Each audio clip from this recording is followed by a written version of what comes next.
पार्थाय प्रतिबोधितां भगवता नारायणेन स्वयं व्यासेन ग्रथितां पुराणमुनिना मध्ये महाभारतम् अद्वैतामृतवर्षिणीं भगवतीम् अष्टादशाध्यायिनीम् अम्ब त्वामनुसन्दधामि भगवद् गीते भवद्वेषिणीम् प्रपन्नपारिजाताय स्तोत्रवेत्रैकपाणये ज्ञानमुद्राय कृष्णाय गीतामृतदुहे नमः। सद्गुरुं सच्चिदानन्दं केवलं करुणाकरं ज्ञानयोगेश्वरं वन्दे ज्ञानदेवं पुनः पुनः। चौथा अध्याय सुरू करायचा आहे आपल्याला. त्या चौथ्या अध्यायाची सुरुवात करताना एक टप्पा बदलतो आता पुन्हा गीतेच्या विषयाचा. पहिला अध्याय आपल्याला माहिती आहे अर्जुन विषाद योगच आहे आणि त्यामुळे तिथे सगळीच अध्यात्माच्या करता आवश्यक असणारी पार्श्वभूमी अनेक पद्धतीने आली असं आपण म्हणू शकू.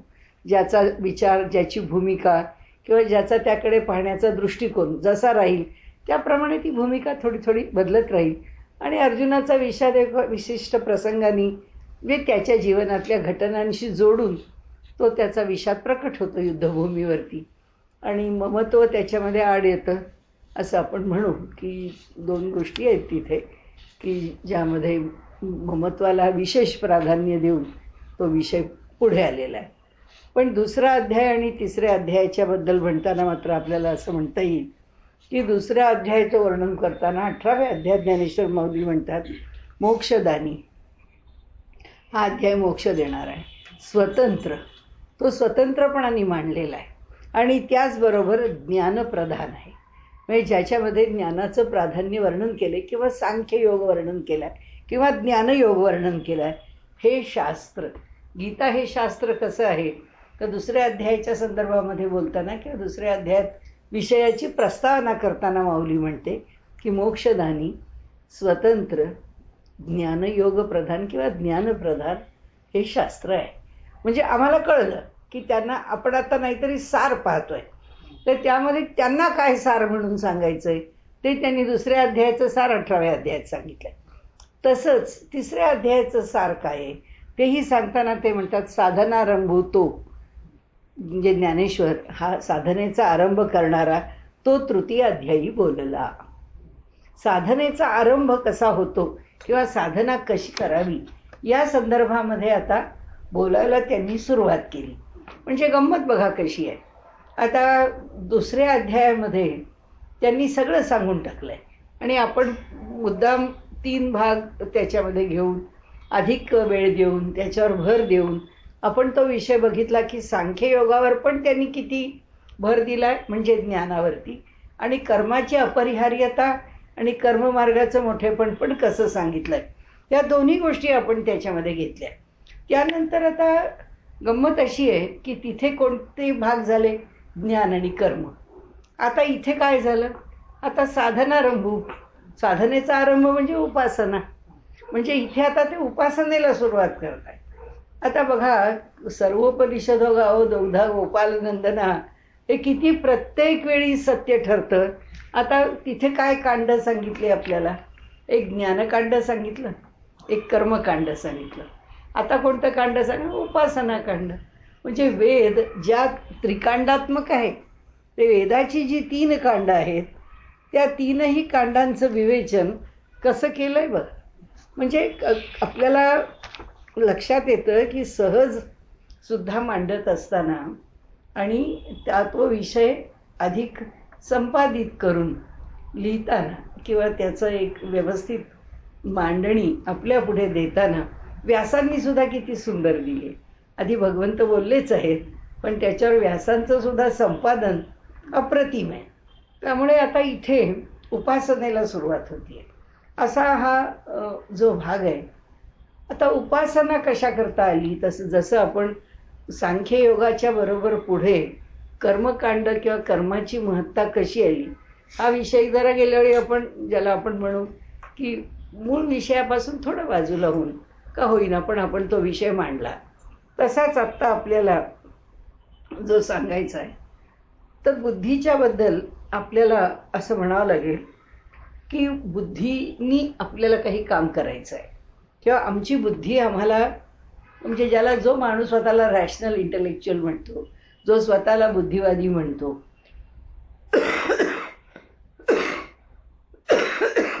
किंवा जो ज्ञानमार्गाने मला पुढे जायचं आहे म्हणतो. आता ज्ञान म्हणजे काय? त्या ज्ञानाचा जर अर्थ लावायचा तर ज्ञान म्हणजे जे शाश्वत आहे, ते जे बदलत राहतं ते ज्ञान होत नाही. त्यामुळे जे शाश्वत आहे ते ज्ञान. आता शाश्वत काय आहे? शाश्वत फक्त एक सत्य आहे. जगामधलं सत्य काय आहे? असत्याच्या पार्श्वभूमीवरचं सत्य आहे. जगामध्ये हा खोटं बोलत नाही आहे, हा खरं बोलतो आहे. म्हणजे खरं बोलणं आणि खोटं बोलणं द्वंद्व आहे.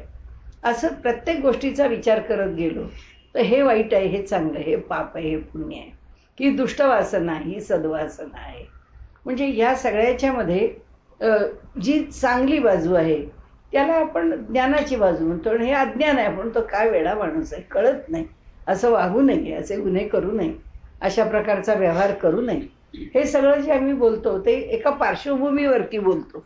पण इथे एका पार्श्वभूमीवरती बोलण्याचा विषय नाही. जे ज्ञान आहे ते ज्ञान हे स्वतंत्र आहे, ते कशाशी अवलंबून नाही आहे.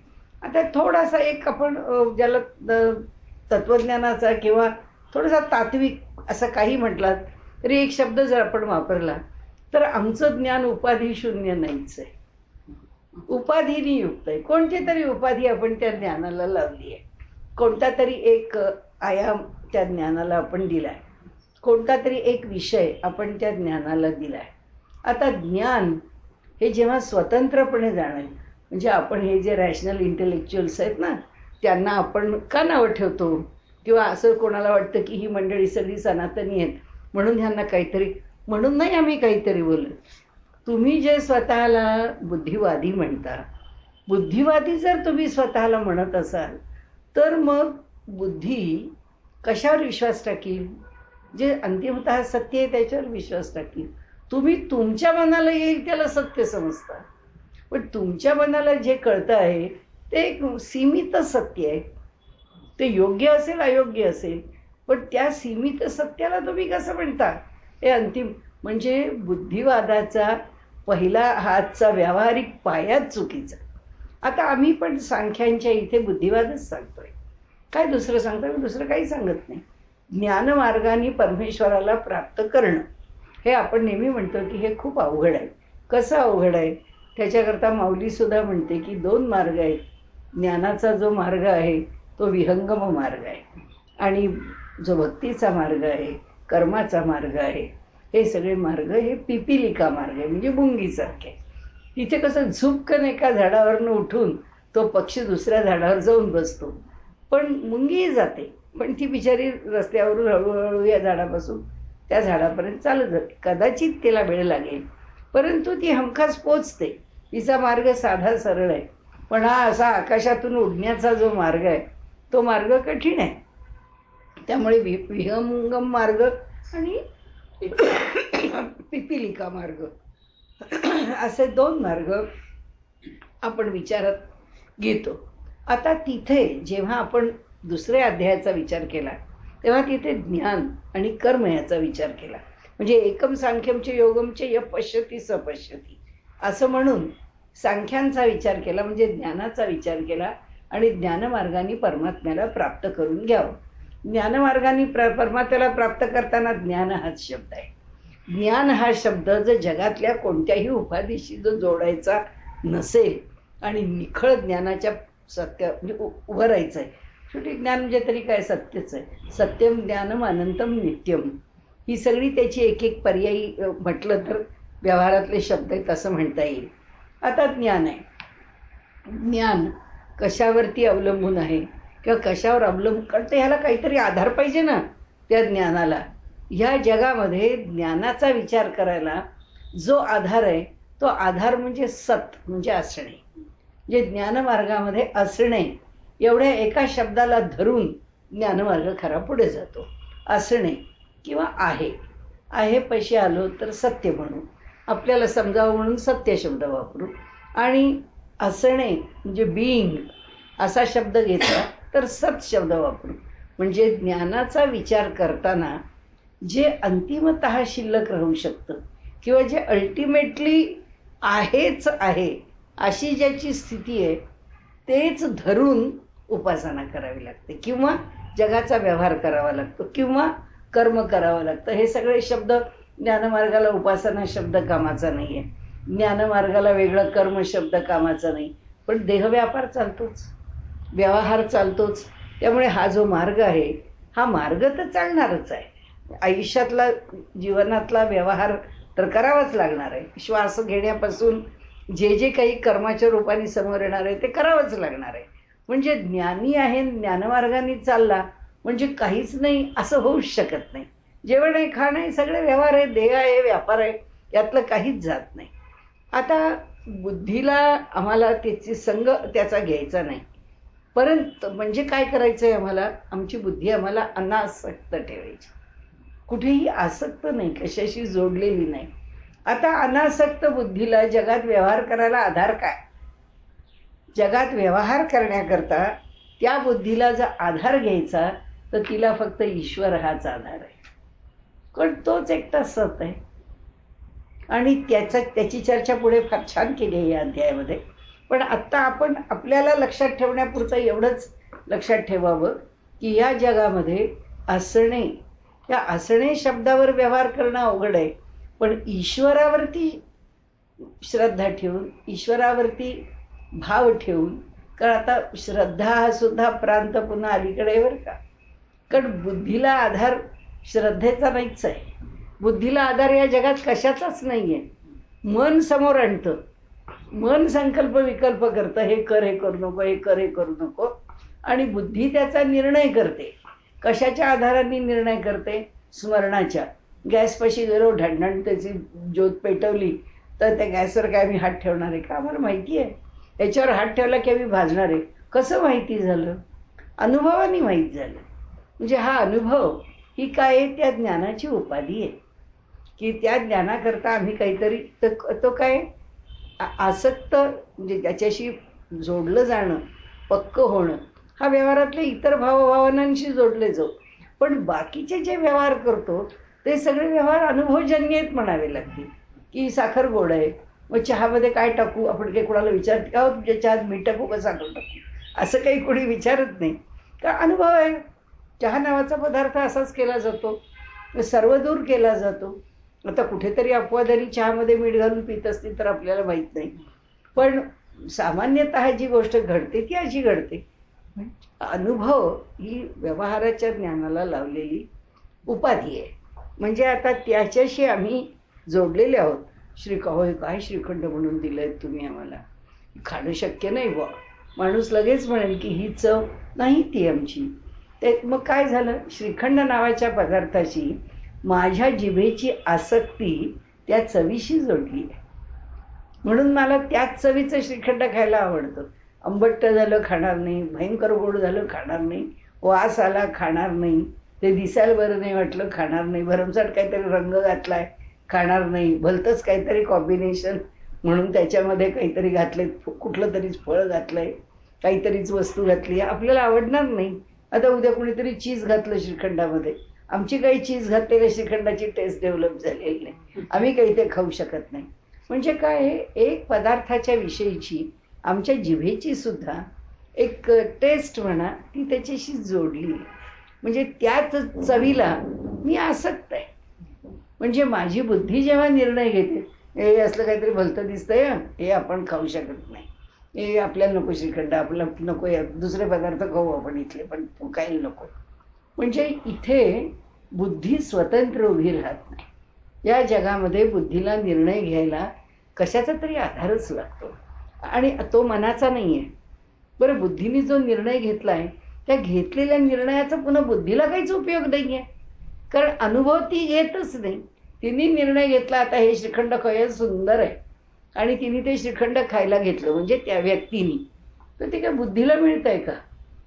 त्याचा आनंद अहंकार घेतोय. ते चवीला छान आहे म्हणजे माझ्यातलं मी पण घेते, बुद्धी नाही जाणत.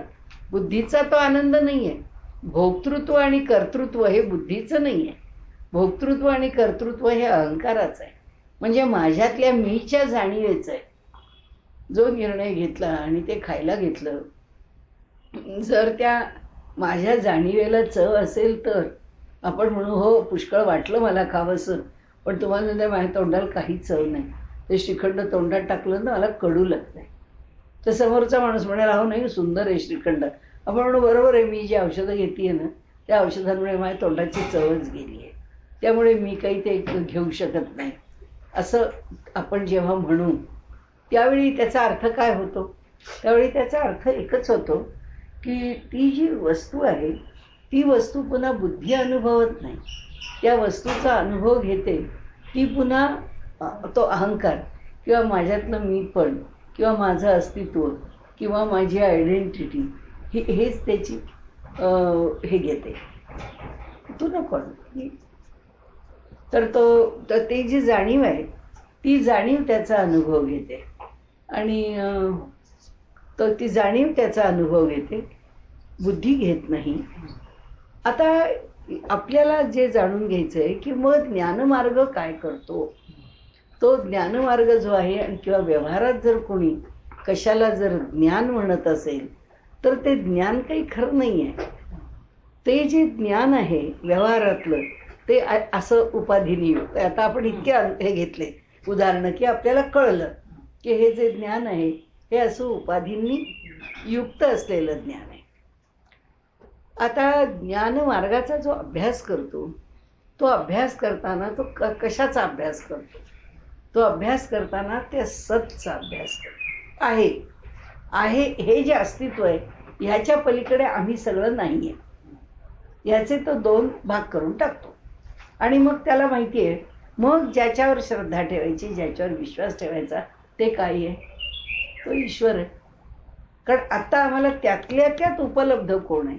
त्यातल्या त्यात तोच उपलब्ध आहे आणि त्यामुळे त्याला पाहणं किंवा त्याला जाणणं किंवा त्याच्या आधाराने आम्ही पुढं जाणं म्हणजे एकच आहे की बुद्धीला व्यवहारामध्ये जेव्हा वावरावं लागतं त्यावेळी ज्ञानमार्गाने अभ्यास करणारा माणूस काय करतो? अनासक्त बुद्धी ठेवतो.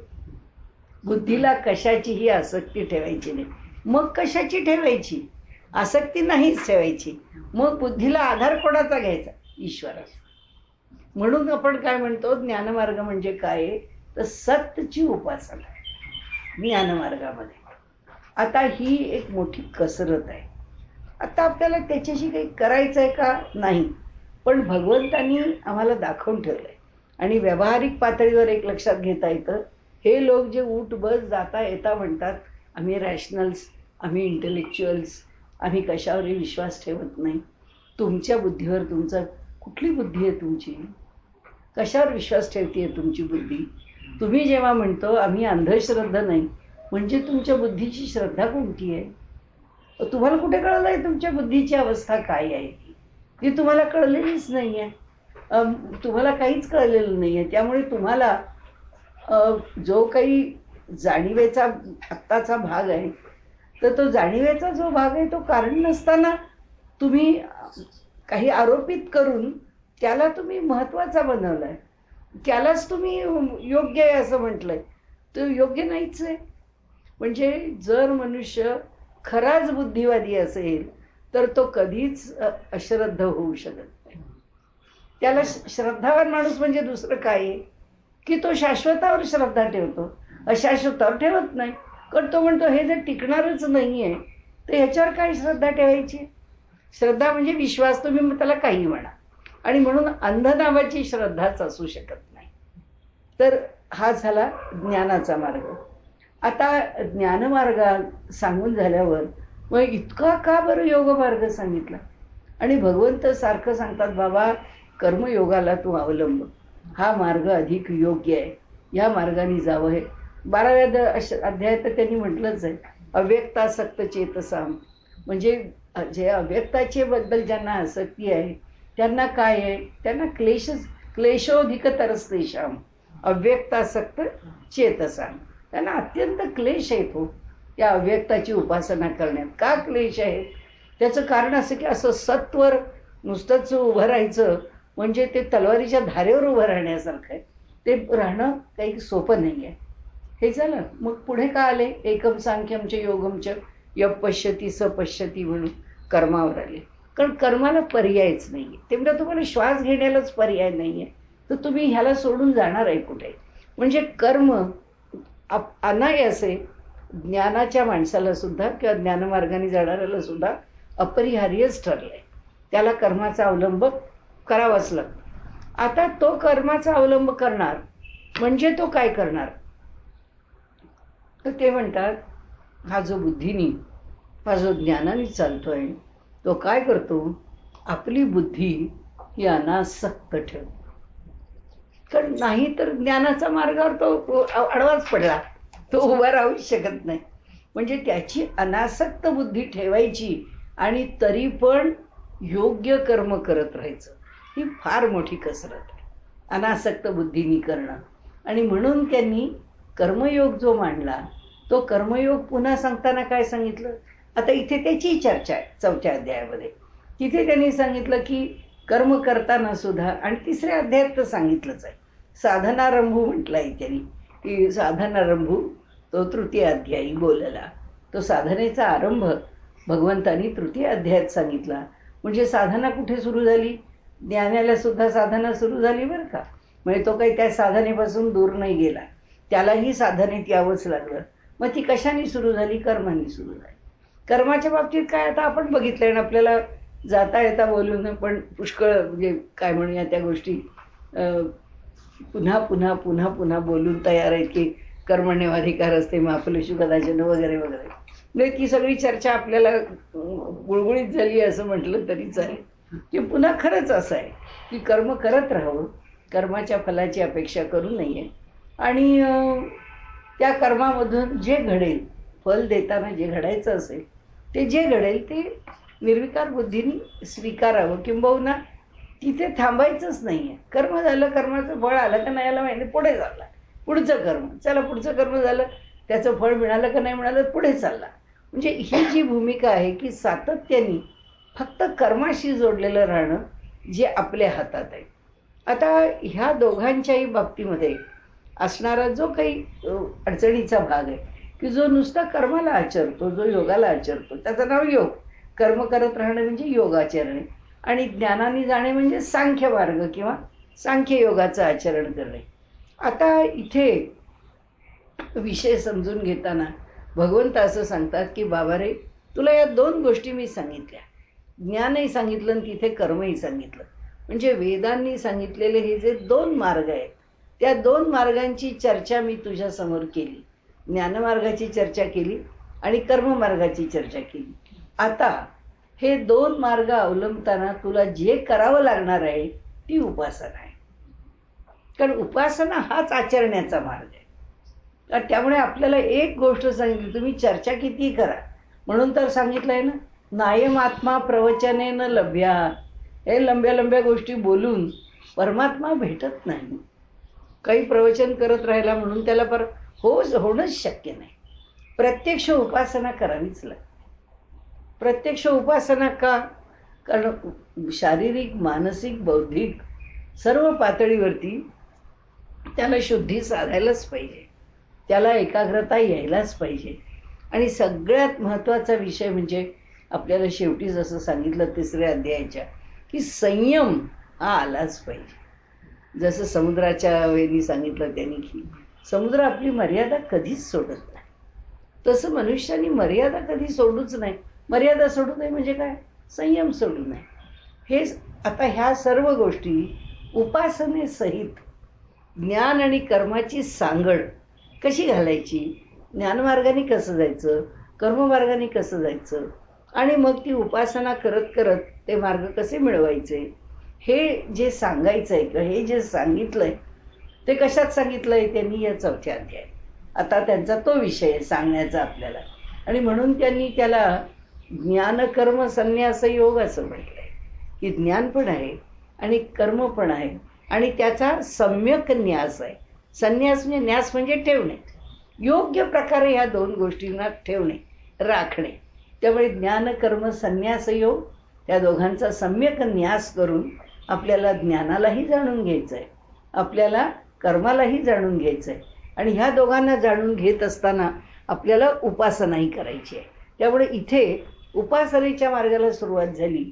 आणि असं म्हणजे सोनोपंत दांडेकर म्हणतात त्यांच्या विवेचनामध्ये की ज्ञानेश्वर माऊलींनी असं म्हटलं आहे की ह्या 3ऱ्या अध्यायानंतर हे एक सूत धरूया, एक गठ्ठा म्हणू किंवा एक तुकडा म्हणू त्याचा, 1, 2, 3 हा जर एक विभाग घेतला तर आता 4 पासून 12 पर्यंत फक्त उपासनाच आहे.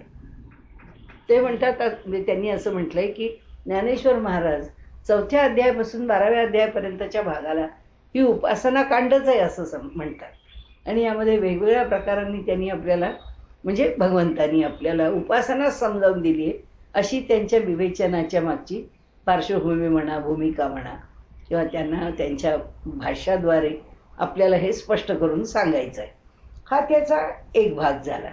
आता प्रत्यक्ष सांगायला सुरुवात झाली.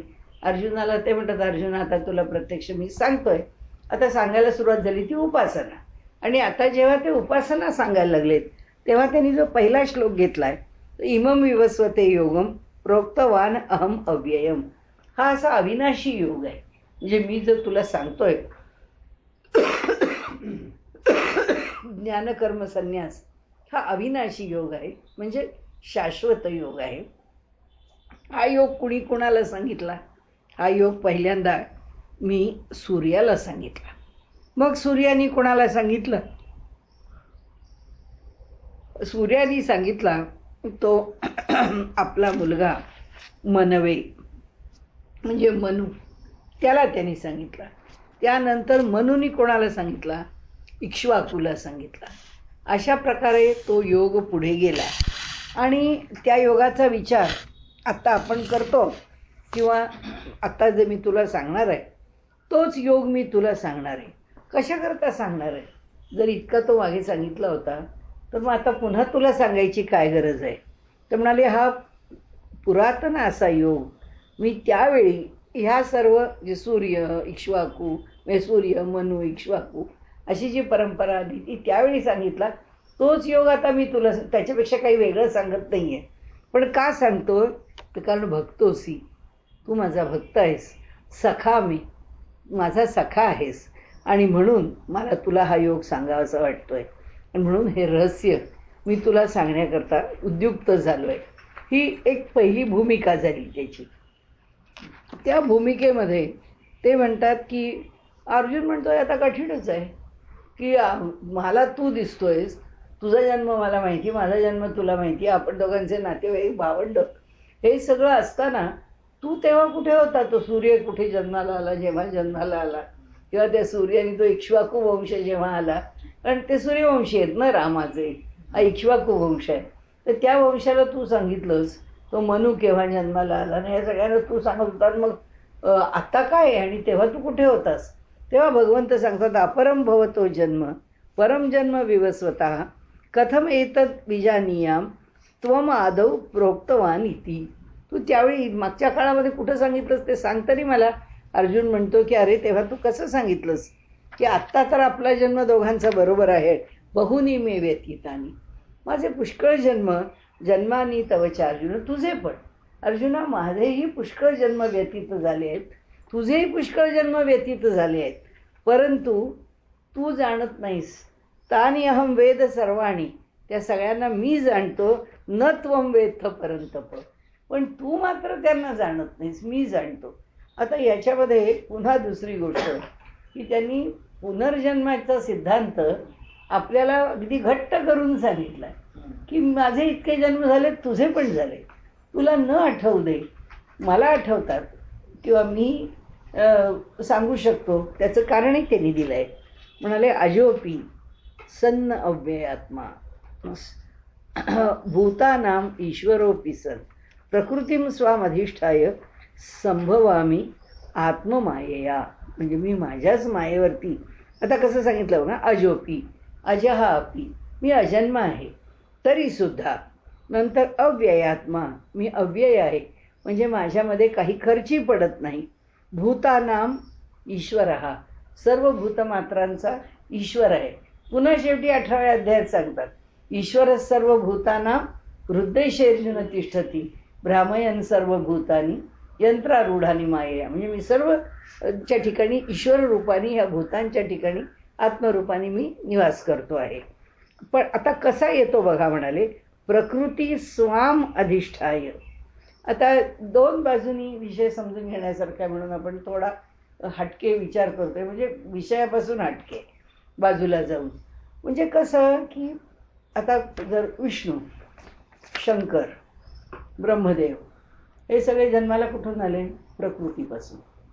कारण भगवंतानी प्रकृतीला निर्माण केलं आणि त्या प्रकृतीपासून, म्हणजे त्या प्रकृतीने या तिघांना जन्माला घातलं, किंवा त्यांना आपण उत्पत्ती, स्थिती आणि लय यांचे कारक आहेत असं म्हणतो. आता हे कशाच्या नियंत्रणात आले? हे तीनही प्रकृतीच्या नियंत्रणात आले. कारण प्रकृती नंतर जन्माला आलं. क्रम सांगताना, तत्वज्ञान मांडताना संगतवारच मांडावं लागतं.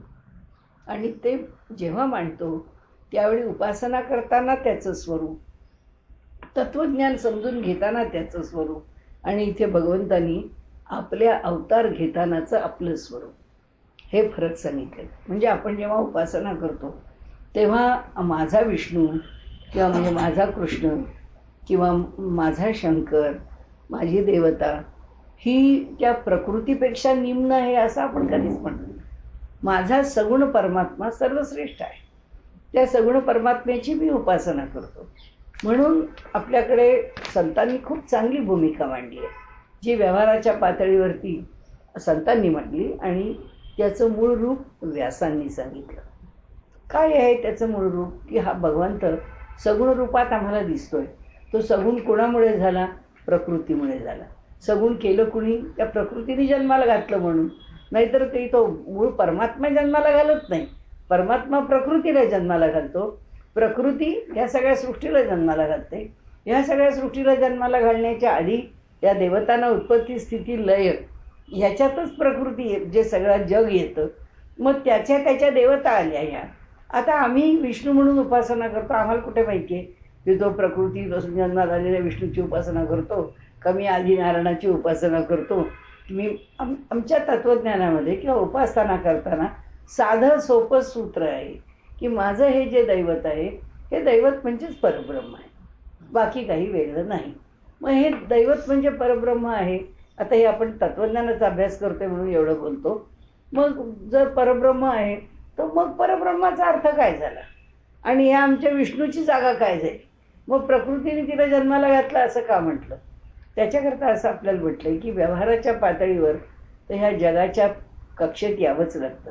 कारण आपण पहिल्या दिवशीपासून एक विषय मांडतोय की वाचारंभणम विकारो नामधेयम, की जेव्हा तत्त्वज्ञान शब्दांनी मांडायची वेळ येते त्यावेळी नेहमीच शब्दाची मर्यादा लक्षात घ्यावी लागते. आम्हाला मर्यादित स्वरूपातच स्पष्टीकरण देता येतं, पण स्पष्टीकरण बिनचूक देण्याचा प्रयत्न करत राहावा लागतो. आणि त्याच्याकरता अडचणी किती आहेत? म्हणजे शब्द आणि अक्षर आणि त्या अक्षराचं सामर्थ्य आणि त्याच्यातून प्रकट होणारा आशय याच्यामध्ये किती गोष्टी आहेत. आत्ता म्हणजे अलीकडच्या काळात चमत्कार म्हणावा लागेल आपल्याला. रामभद्राचार्य जे रामानुज संप्रदायाचे आहेत, आत्ता ज्यांनी सुप्रीम कोर्टामध्ये आपली साक्ष दिली आणि आपल्याला राम मंदिराच्या बाबतीमध्ये खूप मोठा आधार झाला, त्या रामभद्राचार्यांनी पाणिनीच्या व्याकरण सूत्रावरती 9000 पृष्ठांचा ग्रंथ आत्ता लिहिलेला संस्कृतमध्ये. आणि किती सूत्र पाणिनीची, एवढं पुस्तक. सूत्र म्हणजे आणखीन किती असणार? पतंजलींची सूत्र किती, 550 सूत्र, 55, संपलं. पण किती लिहावं? म्हणजे आपल्याला तिथं कळतं की एक अक्षर, एक शब्द, त्याची होत जाणारी वेगवेगळी रूपं, त्या सगळ्या रूपांचे अर्थ काय, ते सगळे कसे मांडायचे, ते कसे निर्माण होतात, हे सगळं जे आहे. तर त्या संदर्भामध्ये विचार केला आपण आता, तर संतांनी असं म्हटलं आहे की परमात्मा जो आहे किंवा ज्याची आम्ही उपासना करतो, तो भले त्या प्रकृतीने निर्माण केलेला म्हणजे ब्रह्मदेव, विष्णू आणि शंकर असेल, परंतु आमचं उपास्य दैवत जे आहे ते सगुण ब्रह्म आहे, तेच निर्गुण ब्रह्म आहे. आणि त्या सगुण आणि निर्गुण ब्रह्माच्या पलीकडे असणारं जे तत्व आहे ते तेच आहे. आणि त्यामुळे ते जे परमात्मा तत्व आहे, त्या परमात्मा तत्वाचा अनुभव मी केव्हा घेतो? जेव्हा मी सगुणाची उपासना करतो.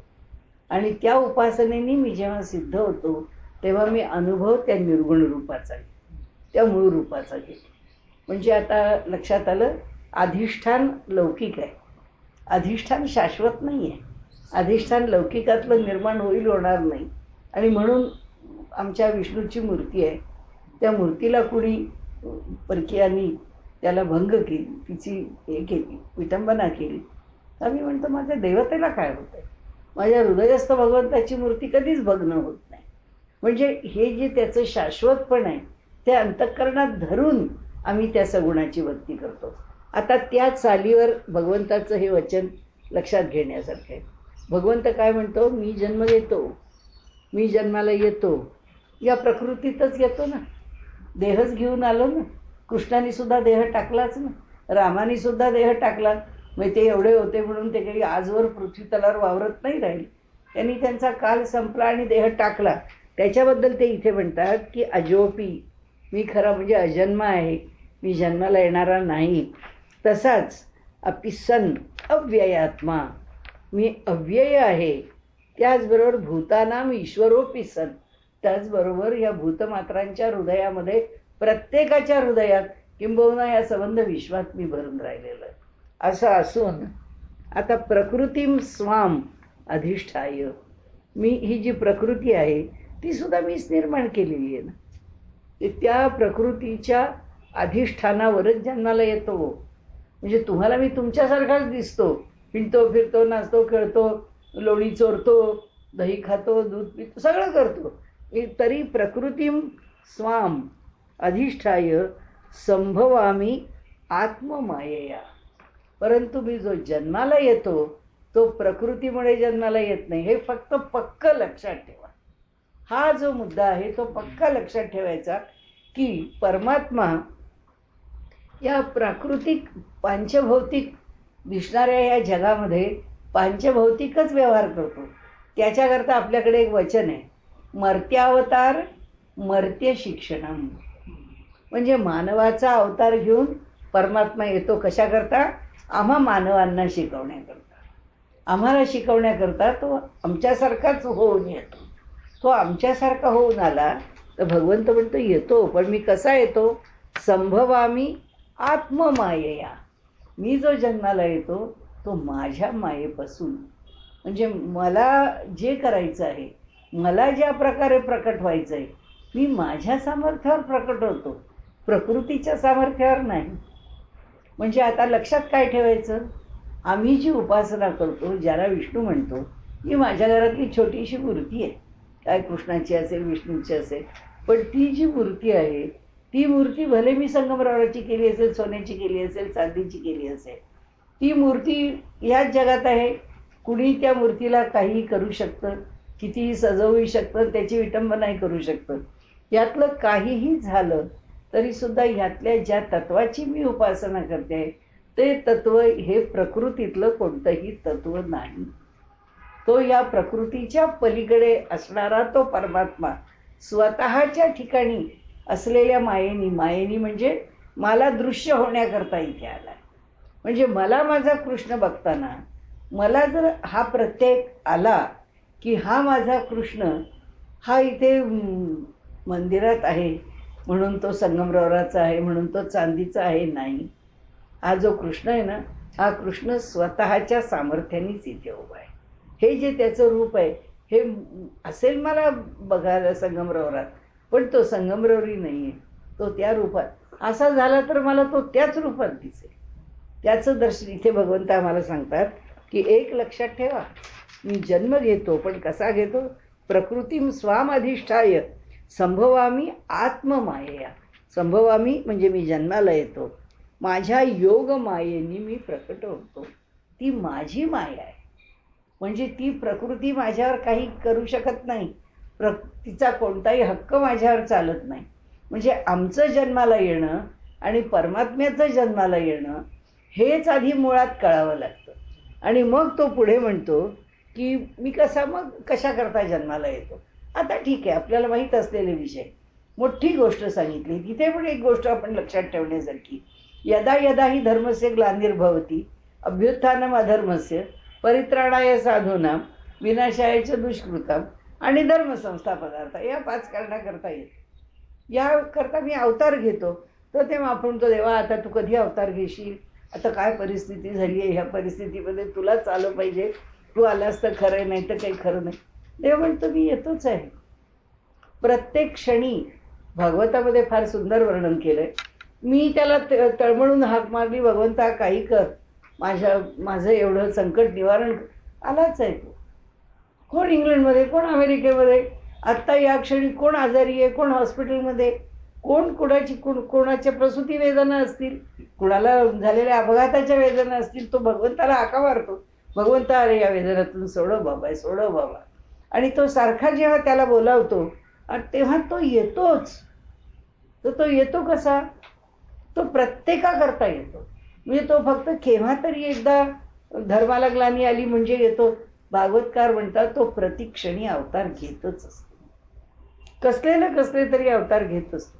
आपल्याकरता धावून येतो, आपल्याकरता तो औषध बनून येतो, आपल्याकरता तो डॉक्टर बनून येतो, आपल्याकरता तो वेळ बनून येतो.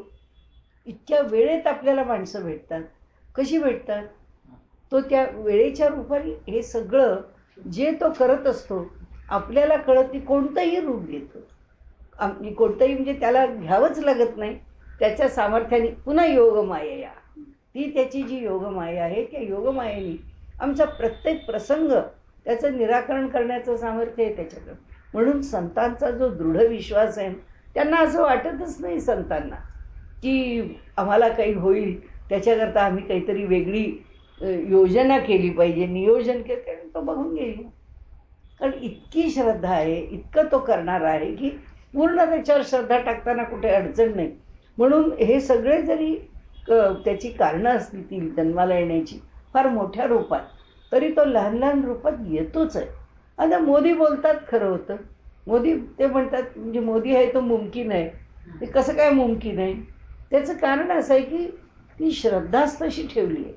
आणि एक स्वतःला अशाच ठिकाणावर आणून त्यांनी तोलायलाच ठेवलं आहे की मी जे म्हणतो, म्हणजे आपण म्हणतो ना तोला मोलाचं, तर खरंच तसं आहे की त्याचं मोल त्यांनी दिलं आहे. त्या मोलामुळे ते त्यांचे शब्द तोलले जात आहेत. ते तोलले त्या मोलाचं आहे म्हणून ते तोल आहे, त्याला ते तोललं जाणार आहे, नाही तर कसे तोलले जातील. कारण त्याकरता तितकं केलं आहे म्हणून त्यांना प्रतिक्षणी त्यांना प्रत्येक वेळी यशच कसं मिळतं. काही लोक म्हणतात अहो, म्हणजे विरुद्ध पक्षाचे म्हणा किंवा काही, की म्हणजे सारखं या लोकांनी मोदी मोदी मोदी मोदी चालू ठेवलं. म्हटलं मोदी मोदी चालू ठेवलं नसतं, प्रत्येकाचं वेगवेगळ्याचं नाव घेतलं असतं तर तुम्ही त्या प्रत्येकाला फाडून खाल्लं असतं. आता ते त्यांना तुम्ही वाईट म्हणा की चांगलं म्हणा, लोक म्हणत की म्हणे काही नाही मोदींना कधी म्हणे यांचं सम्राट, काही असलं तरी पंतप्रधान, काही असलं तरी मोदींनी हे केलं, मोदींनी ते केलं, मोदींनी ते केलं. म्हटलं मग शिवाय पण मोदीच खातायत ना. पण जेव्हा दुसऱ्याच्या नावाने केलेली गोष्ट दुसऱ्याच्या नावावर दिली तर तुम्ही त्याला काय कमी फाडून खाणार आहात. आणि एक माणूस तुम्हाला तोंड देऊ शकतो, 50 माणसांना तुम्ही जर बोलायला लागलात, त्या 50 माणसांनी किती प्रकाराने तोंड द्यायचं, त्यापेक्षा काय बोलायचं ते बोला नाही एकाला. त्याच्यामागे आपण अनेक कारणं सांगू शकतो, तो भाग आणखीन वेगळा. पण मोदींनी कोणतीही योजना करावी आणि परमेश्वराच्या कृपेने खरोखरच त्याला कुठल्याही प्रकारे त्रास न होता ती यशस्वी व्हावी, इतकं सोपं नाही आहे. आज एवढेल्या सरदार वल्लभभाई पटेलांचा पुतळा असो, किंवा हैदराबादचा तो रामानुजाचार्यांचा पुतळा असो, किंवा इथे ज्ञानव्यापी असो, आणि काही झालं तरी आज आदित्य योगींसारखे जे काही उत्तर प्रदेशमध्ये करतायत त्या सर्व गोष्टी निपटून निघणं इतक्या सोप्या नाहीच आहेत. उभा आहे तो परमात्मा मागे उभा असल्याशिवाय या गोष्टी होऊच शकत नाही. म्हणून आपण जे त्यांनी पहिल्यांदा म्हटलं ना, ही जी आपली बुद्धी, आता कोणी म्हणेल की हे काय तुम्ही रेकॉर्ड करता आणि यूट्यूबवर टाकताय, लोकांच्यामध्ये अंधश्रद्धा नाही आहे ही योग्य भूमिका आहे बुद्धीची. भगवंतांनी काय सांगितलं की तुम्हाला मान्य असो की नसो, म्हणजे ईश्वरावरचा, आता आपण कोणत्या भाषेत आत्ता बोलतो, आपली बोलण्याची जी भाषा ही भावात्मक आहे. हा भाव आहे. भावो ही विद्यते देवो तस्मात भावो ही कारण. इथे बुद्धी नाही, इथे बुद्धिवाद नाही, इथे ज्ञान नाही, इथे तर्क नाही, इथे ज्ञानाची भूमिका नाही. भक्तीत जसा भाव आहे ना तसा हा भाव आहे.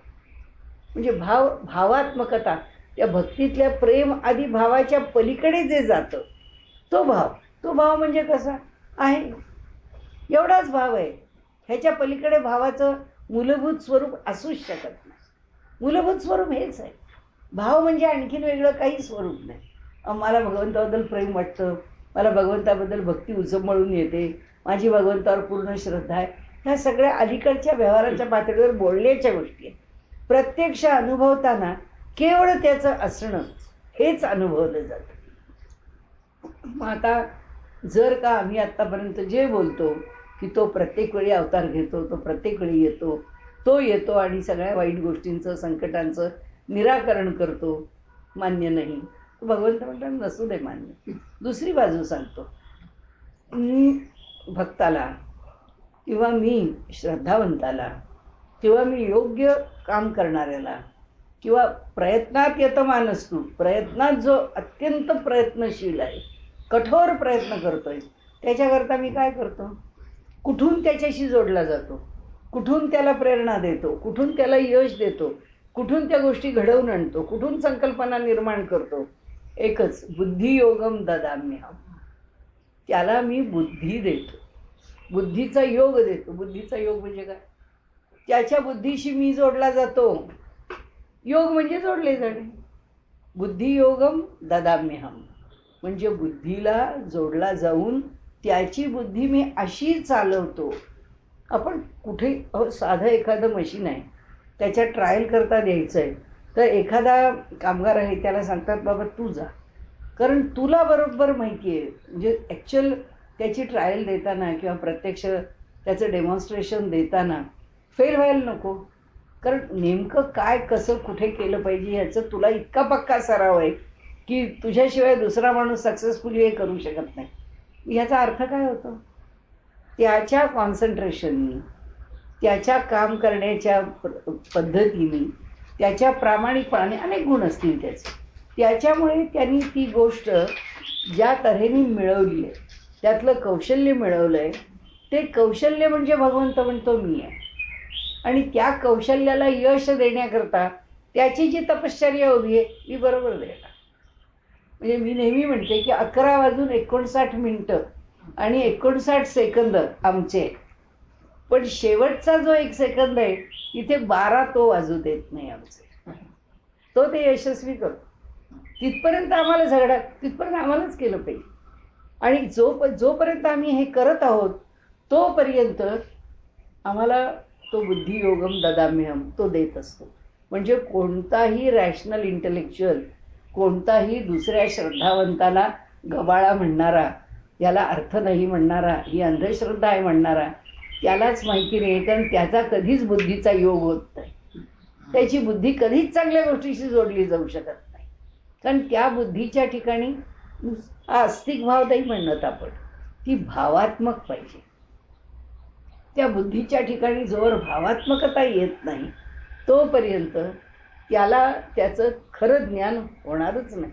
नाही तर का हो आजपर्यंत केलेले सगळे उद्योग त्यांचे अयशस्वी झालेच नसते, यश मिळालंच असतं.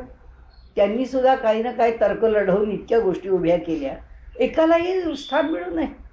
एकही गोष्ट टिकून आहे त्याचं कारण आहे ती त्या पायावरच उभी नाही आहे. ती जेव्हा त्या सतच्या पायावर उभी राहील, ती जेव्हा शाश्वताच्या पायावर उभी राहील, ती जेव्हा भावात्मकतेच्या पायावर उभी राहील, तेव्हाच ती यशस्वी होईल. तोपर्यंत ती यशस्वी होणार नाही. म्हणून भगवंतांनी ज्या गोष्टी सांगितल्या आहेत, भगवंत अवतार घेतो, प्रतिक्षणी अवतार घेतो, प्रतिक्षणी अवतार घेत असतो. तो सारखाच खाली येत असतो, आमच्या प्रत्येकाकरता जवळ आहे. साधीशी गोष्ट पडतो, काही खरं नव्हतं बरं, खरं नव्हतं तर झालं कसं? ते खरं नव्हतं ते खरं कोणी केला? अशक्य ते शक्य करतील स्वामी. ते किती सुंदर पद आहे ते, की खरंच आहे की ती जी शेवटची गोष्ट असते, शेवटचं जे टाकणं असतं त्याच्यामध्ये 99.9% झालं, शेवटचा 0.1% आहे, तो त्याचा आहे. तो कारण काय, तो कर्मफलाचा दाता आहे. तो आमच्या कर्माचं फळ देतो. पुन्हा इथे तो अंधश्रद्धावादी हा इथेच गटांगळ्या खातो, कारण त्याचा विश्वास नाही की फळ देणारा परमात्मा आहे. हे त्याला कळेल तर अडचणच नाही आहे. तो काही कमी विद्वान नाही आहे, तो काही कमी जाणकार नाही आहे, त्यांनी काही कमी मेहनत, पण मेहनत करताना त्याचा पायाच अयोग्य आहे. म्हणून भगवंत म्हणतात की हे लक्षात ठेवा की आता लगेच पुढे भगवंत सांगतात मी इतके अवतार घेतो. भगवंतांना माहिती आहे काही कमी येत नतद्रष्ट की याच्यावरती जे आपल्याला काही ना काहीतरी बोलतील, तर ते इथे जन्मकर्मचे मे दिव्यम एवं यो वेत्ती तत्वतः.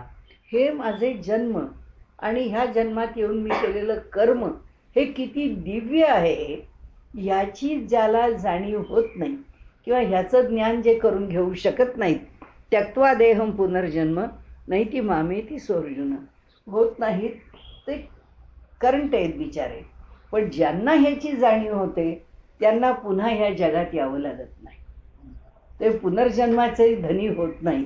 म्हणून ते म्हणतात त्यक्त्वा तेन पुनर्जन्म नैति मामेति सोऽर्जुन, न येती, त्याला पुन्हा इथे यावं लागत नाही.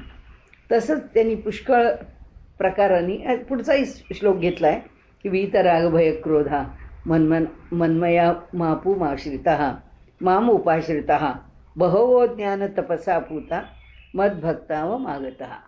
म्हणाले इथे ह्या वीतराग भय ज्यांनी सोडलेलं आहे, भीती भय क्रोध हे सगळं ज्यांनी सोडून दिलेलं आहे, असे जे माझ्या ठिकाणी राहिलेले आहेत, म्हणजे आता आपण सत म्हटलं ते स्थान आहे त्याचं, की हे सगळं लौकिकातल्या दुष्ट गोष्टी बाजूला टाकून तो जेव्हा तिथे राहिलेला आहे, तेव्हा असे जे ज्ञानरूप तपस्वी आहेत, पुन्हा ज्ञानाचे विषय सांगतात.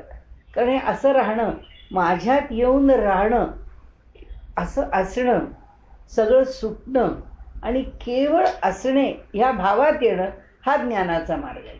पण तो कसा आहे, जसा स्वर शोधावा तसा आहे. सगळी हवाच आहे, या हवेतून 7 स्वर शोधायचे, तो स्वर असा पकडावा लागतो. तसं ही भावना अध्यात्मामध्ये पकडावी लागते, अवघड आहे. म्हणून तर प्रत्येकजण म्हणतो ना गायक, की स्वर मिळाले संपलं आयुष्यात, दुसरं काही नकोच आहे, काही मिळवायचं शिल्लकच राहत नाही. आता त्यांनी पुढे सिद्धांत आपल्याला पाहिजे म्हणून सांगितला आहे, जो आपल्याला आवश्यक आहे. ये यथा माम प्रपद्यन्ते तांस तथैव भजाम्यहम्, की जे माझ्याकडे ज्या बुद्धीने येतात त्याच बुद्धीने मी त्यांच्याकडे पाहतो किंवा त्यांना तसंच फळ मिळतं. कारण आता ते कुठे आहेत, मग आपण म्हणू की देवला बाड आहे, मग त्याच्याकडे काही हे नाही आहे, जे ज्याला साम्य स्थिती, अशी बुद्धी नाही. वाईट असला तरी काय झालं, माझ्याशी वाईट वागला म्हणून कुठे बिघडलं, आपण चांगलंच वागावं. माझ्याशी चांगला वागला तर चांगला वागेलच, पण माझ्याशी वाईट वागला तरी देवसुद्धा जर चांगल्या वाईटाची वगळ निगळ करतो, माझ्याशी वाईट वागला म्हणून वाईट, चांगला वागला म्हणून चांगला, मग आमच्यासारखाच झाला की. भगवंत म्हणतो हा माझ्या जगातला नियमच नाही आहे, हा ज्या जगात तू वावरतोस त्या जगाचा नियम आहे. कारण ह्या जगामध्ये द्वंद्व आहे, या जगात चांगलं पण आहे, या जगात वाईट पण आहे. या जगात तू जर चांगलं वागशील तर तू चांगल्याशी जोडला जाशील, तू चांगल्याशी जोडला जाशील तर त्या दिशेने पुढे जाशील. तू जर वाईटाशी जोडला गेला तू त्या दिशेने पुढे जाशील. म्हणजे शेवटी असं आहे की भगवंत म्हणतो मला काहीच करावं लागत नाही, मी या जगात सगळंच उभं करून ठेवलं आहे. तू ज्याला पकडलंस त्याला धरून तू पुढं जाणारस.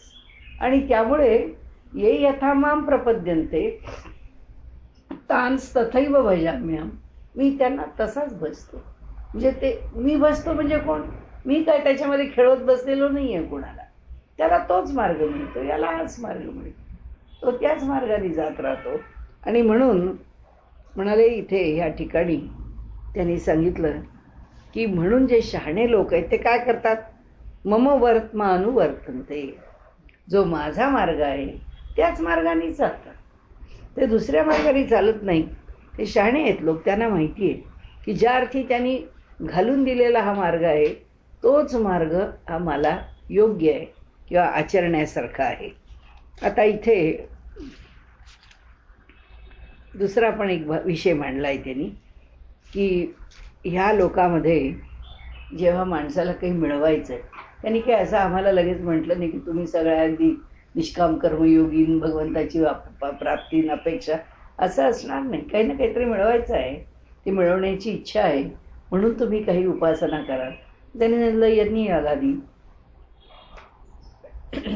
किंवा अन्य देवता उपासना, या सगळ्या उपासना करताना तुम्हाला त्या उपासनांचं फळ नक्की मिळणार आहे.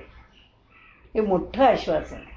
हा एक मोठा श्लोक आहे की ज्याच्यामध्ये ते म्हणतात कांक्षतः कर्मणाम सिद्धिम यजंत इह देवताः. जर देवतांची उपासना केली गेली कर्मफलाची इच्छा धरून, तर देवतांची पूजा केल्यानंतर त्या कर्मापासून उत्पन्न होणारं फळ तुम्हाला मिळणारच आहे. फळ मिळणार नाही असं नाही, पण देवतांच्या ठिकाणी कसं पाहिजे? यजन पाहिजे, म्हणजे त्यागपूर्वक उपासना पाहिजे. त्याच्याकरता कष्ट आहेत, त्याच्याकरता कर्म आहेत. जाता येता मी नमस्कार केला आणि त्यांनी मी देवा तुला मी रोज नमस्कार करतो, तू मला बस त्याचं फळ दे. भगवंत म्हणतो इतकं ते फळ सोपं नाही आहे, इतकं ते फळ स्वस्त नाही आहे. आणि त्यामुळे त्या फळाने काही तुझं व्हायचं नाही आहे किंवा ते फळ कुठपर्यंत असेल? तू जेवढं केलंयस तेवढंच. तुझं आपलं जाता येता नमस्कार करतोस तर माझं लक्ष आहे तुझ्याकडे, एवढंच. आणि म्हणून त्यांनी इथे सांगितलं आहे तसं क्षिप्रम ही मानुषे लोके सिद्धिर्भवती कर्मजा. ताबडतोब या मनुष्य लोकामध्ये त्यांनी केलेल्या कर्माचं तो फळ मिळवतो, तितक्या मनापासून केलं तर. म्हणून आपण काही गोष्टी चमत्कार आहे असं म्हणतो की असं काही नसतं. आता चांद्रयानसुद्धा जाताना कणभर का होईना दुसऱ्या वेळी काय जी चूक राहिली किंवा जी काही प्रिकॉशन घेतली ती काळजी घेताना एक गोष्ट तरी राहिली ना की जी त्यांना तिसऱ्या वेळी पुन्हा काळजी घ्यावी लागली. ते म्हणाले त्या बाबतीमध्ये आमच्याकडनं चुकलं. आम्ही त्या चुकलं म्हणजे लक्षात आलं नाही की इतकं त्याच्याही पुढे जाऊन काही योजना केली, यशस्वी झाली. क्षिप्रम ताबडतोब प्राप्त होतं, पण त्याच्या मागे कष्ट किती आहेत ते आम्ही विसरतो.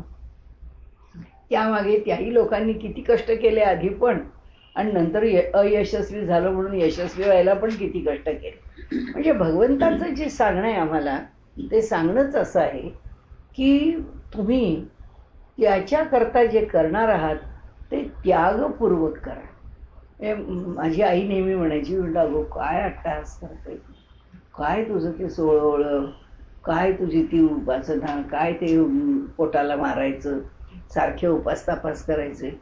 तर तिचं एकच सूत्र होतं, ती म्हणायची म्हणजे हे इतकं असं त्याला आपण कट्टरपणाने करत गेलो तर त्याला यावंच लागेल की नाही, त्याला आपलं ऐकावं लागेलच की नाही.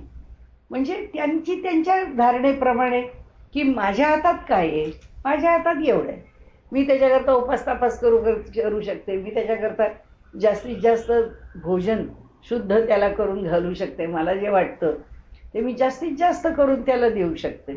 ठीक आहे, मग आता त्याला माझ्याकरता यावंच लागेल. जेव्हा मी त्याच्याकरता इतकं करते तेव्हा त्याला काही पर्यायच नाही आहे माझ्याकडे येण्यावाचून. म्हणजे सांगण्याचा अर्थ असा की या लोकामध्ये जितकी त्याच्याकरता जिद्द धरावी तितकी तो त्याचं फल दिल्याशिवाय राहत नाही. कारण त्यांनी ये यथा माम प्रपद्यन्ते, जे लोक माझ्याशी जसा व्यवहार करतात तसंच त्याचं फल मी त्या लोकांना देतो. म्हणजे त्याचा गैरसमज करून घेऊ नये एवढंच, की तो असं केलं की असं करतो, म्हणजे तो आमच्याकडे आपला धारवाडी काटा घेऊन बसलेला नाही आहे, तर देवाला त्याची स्तुती प्रिय आहे. असं त्याची काय स्तुती करायची आणि करायची आहे म्हणजे त्याला काय त्या स्तुतीचं आहे. तुम्ही केली काय नाही काय सगळं जग निर्माण करणारा तो, आणि तुमच्या स्तुतीने काय व्हायचं आहे त्याचं, त्या करता नाही आहे. तो जे करतो आहे ते तो आम्हाला जास्तीत जास्त शहाणं करण्याकरता करतो. आम्हाला त्याला माहिती आहे आता जन्मजन्मांतरीच्या फेऱ्यात अडकलेली आहे. एका जन्मातून पुढच्या जन्मात जाताना या जन्मात जे कष्ट सोसले किंवा या जन्मामध्ये जो काही मनाला क्लेश करणारा भाग सोसावा लागला, तोच पुढच्या जन्मामध्ये का लागावा? त्याच्यापेक्षा जन्म अधिक चांगला जावा ना. आम्ही आत्ता या जन्मात ज्या चुका करून जगलो, म्हणजे इतक्या बारीक बारीक गोष्टी आपल्या लक्षात येतात की आपण अगदी परवाच्या दिवशी माझ्या मनातून इतकी वर्ष गेली. आता परवाच्या दिवशी मी माझ्या कॉटवरनं उतरत होते, मला पायाला क्रॅम्प येत होतं, तर त्यावेळी माझा पाय त्या कॉटच्या बॉर्डरला अशा ह्याला लागला, तर तो आणखीन तो क्रॅम्प अधिक दुखावला गेला. म्हटलं देवा मला दुखावलं, आणि मी उभी राहिले वगैरे सगळं, ते सगळं सोडा पुढचं. पण तेव्हा मला माझ्या आईची आठवण झाली. ती म्हणायची काय गया तुमच्या एक एक फर्निचर, ते कॉट काय, ते तुमच्या बाहेरचे बसायची ती बाकडी काय, त्या सगळ्या बाकड्यांच्या इथे पाय ठेवला की खालून म्हणे पायाला बस. आई म्हणाल अशी सारखं कसं बसतो तुला, मग बसतं तर तुला तिथे तिथे आपण हे घालून देतो, म्हणजे गालीचा टाक, काही टाक, मऊ टाक आणि बस. पण तरी ती एकदा मला असं खोलीमध्ये कॉटवरनं उठली तेव्हा मला म्हणाली फार इथं बोचलं बाबा तुझं, दिवाण होता का कॉट होती माझ्या लक्षात नाही, ते तुझं फार बोचलं. म्हटलं आता गादीच पुढे येते, म्हणजे मग तुला त्या गादीच्या जाडीमुळे जाणवणार नाही. पण मला जेव्हा परवा लागलं त्या क्षणापासून मला माझ्या आईच्या वेदनांच्यामुळे मी तळमळते तेव्हापासून की मला नाही कळली आईची वेदना. म्हणजे तिच्याकरता मी काय करावं किंवा काय करायला हवं होतं, त्यावेळी आणखीन याच्यापेक्षा काही करायला हवं होतं का? काय परदुःख नेहमी शीतल असतं. तुमच्यावरती येऊन पडलं ना म्हणजेच कळतं. काय उगीच काहीतरी कटकट कर असं नसतं. म्हणजे भले माझी आई आहे तर माझ्या मनात कटकट करता हा विचार तरी नाही आला, तरी तिच्याकरता जास्तीत जास्त मी काय करावं, मी बेचैन आहे त्या दिवशीपासून की आपण मोठ्या माणसांचं करतो असं म्हणतो, पण किती करतो, म्हणजे बिचारीला किती वेळा दुखलं असेल, तिला ते प्रत्येक वेळी कसं जाणवलं असेल. म्हणजे सांगायचा हेतू असा आहे की या ठिकाणी आपल्याला जरी वाटलं ना तरीसुद्धा आपल्याकडनं कर्म हे तितकं योग्य घडतंच असं नाही आहे. आपण आपल्याकडनं करण्याचा प्रयत्न करतो, पण ते तसं होत नाही. म्हणजे काही गोष्टी आपल्याकडनं, काही काय अनेक गोष्टी आपल्याकडनं मागे पडतच असतात. आणि म्हणून त्यांनी सांगितलं इथे कर्माच्या बाबतीमध्ये ते सारखं म्हणतात की कर्माला सिद्धी आहे, पण कर्म करण्याच्यामध्ये काटेकोरपणा. माझे गुरु तर नेहमी म्हणायचे, आप्पा म्हणायचे की बाल की खाल निकालणं आहे. हे आपण करणं, आपलं कर्म जास्तीत जास्त चांगलं करणं म्हणजे बाल की खाल निकालणं आहे. एक केस घ्यायचा आणि त्याला तासत बसायचा, सारखा उलगडत सोलत बसायचं. त्या केसाला काय करणार, त्याचाही 1000वा भाग काढायचा, तरीसुद्धा कर्माचा दोष शिल्लक राहतो. तर सांगायचा हेतू असा की कर्म त्याचं फल देतं, पण माणसाला एवढंसं काहीतरी करून कर्माचं फल हवं असतं असं मिळत नसतं. आपल्या दृष्टीने आपण पुष्कळ चांगलं केलं असं वाटलं तरी आपण कितीतरी चुकत असतो की जे आपल्याला कधी कळत नसतं की ते कर्म आपल्याकडनं काय बरोबर झालंय चुकलंय. योग असतो माणसाच्यावरती जेव्हा येऊन पडतो, प्रत्येक कर्माची झाडा इथंच द्यावा लागतो. मी म्हटलं काय जी चूक झाली असेल किंवा आपल्याकडनं करताना जे काही कमी पडलं असेल, लांब कशाला जायला पाहिजे. इथे जेव्हा तुम्हाला त्याचे क्लेश होतात, तुम्हाला त्याचं दुःख होतं, तेव्हाच आलं ना. तो पश्चात्ताप तुम्हाला हे होऊ देत नाही, तो चैन पडू देत नाही. आपल्याकडनं असं झालं हे त्याला चैन पडत नकळत झालं तरीसुद्धा आपल्याला वाटतं. आणि समजून उमजून केलेल्याचं तर केवढे दोष असतील, तो तर प्रश्नच नाही. आपल्याला जर समजून उमजून एखाद्याला दुखवायचं म्हणून आपण दुखवायला लागलो तर अयोग्य आहे, म्हणजे खरंचच बरं नाही. तर सांगण्याचा इथे हेतू असा की या मनुष्य लोकामध्ये चांगलं वागण्याचा जसा ताबडतोब परतावा आम्हाला मिळतो, वाईटाचाही मिळतो, हे आम्ही लक्षात ठेवायचं नाही का. ते कशाला इथे आम्हाला सांगतील की तुम्ही चांगलं केल्याचं फळ सिद्धिर्भवती मानव, तसं त्याची सिद्धीच आहे की वाईटाची सुद्धा सिद्धीच आहे. म्हटलं की देव मला पण दाखवून देतोय प्रत्येक वेळी की बघ कसं असतं, म्हाताऱ्या माणसांना कसा त्रास होतो. तुम्हाला वाटतं काय तरुणपणी तुम्हाला काहीच वाटत नाही, असं कसं झालं, असं कसं होतं, इतक्या गोष्टी. आता विषय बदलतोय. आता भगवंत आणखीन आपलं मोठेपण किंवा आपण काय केलं आहे जगाकरता ते सांगतोय. त्याच्यामध्ये चातुर्वर्ण्यम मया सृष्टम गुणकर्म विभागशः तस्य कर्तारम अपि माम विद्य कर्तारम व्ययम. म्हणाले खरं म्हणजे हा चातुर्वर्ण जो आहे तो मी गुण आणि कर्माच्या आधारावरती मी निर्माण केला आहे बरं का. सृष्टम उत्पन्न केले गेले आहेत, हे मजकडून उत्पन्न केले गेले आहेत असं म्हटलंय मया. आणि तरी त्याचा करता जरी मी असलो तरीसुद्धा मी अव्ययम अकर्तारम विद्धी, तरीसुद्धा मी अव्यय आहे. माझ्यातनं काहीच खर्च पडत नाही, म्हणजे मला काहीच करावं लागत. थोडक्यात काय मी केलं आहे म्हटलं की माझं काहीतरी खर्च पडलं, तसं नाही. मी काही केलेलं नाही, मी त्याच्यापासून अलिप्त आहे. जरी मी केलं आहे, पहिल्यांदा म्हणतो तो चातुर्वर्ण्यम मया सृष्टम गुणकर्म विभागशः, मी केलं आहे, पण तरीसुद्धा कर्तारम अपि, मी करूनसुद्धा मी अव्यय आहे. मी खर्ची पडत नाही, माझ्याकडनं काही होत नाही, माझ्याकडनं काही केलं गेलेलं नाही आहे.